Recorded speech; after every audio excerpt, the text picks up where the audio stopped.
মনৰ কামনা থাকে সেইটো পূৰণ হয় বুলি আমি বিশ্বাস কৰোঁ। আৰু এই সূৰ্য দেৱতা উদয় আৰু অস্ত এই দুইটাকে আমি পালন কৰোঁ। এই পূজাত আমি 3 দিন মানে আমাৰ যি মায়ে মাতৃসকলে 3 দিন ব্ৰত ৰাখে। সেই ব্ৰতত 3 দিন নোখোৱাকৈ পানী নোখোৱাকৈ তেওঁলোকে ব্ৰত কৰি থাকে। আজিলৈকে এতিয়া অস্ত হৈ গ'ল, উদয় হৈ গ'ল, এতিয়া পূজা শেষ হ'ব, সমাপ্ত হ'ব।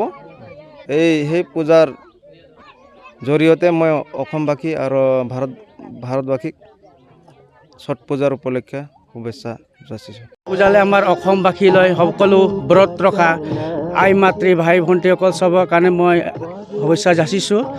আমাৰ ছট পূজা আমাৰ দীৰ্ঘদিন ধৰি আমাৰ পালন কৰা হয় আৰু আমাৰ সূৰ্য দেৱতাক আমি অস্ত আৰু উদয় হোৱাক আমি দুয়োটা পালন কৰা হয় আৰু তিনি দিন আমাৰ ব্ৰত ৰখা হয়। সেই ছট পূজাক আমি সকলো মনোকামনা পূৰ্ণ হয় আৰু গংগাত আমি অৰ্ঘ্য লোৱা হয়, পুৱা সূৰ্য উদয় হোৱাত সমাপ্ত সেইদিনা হয়।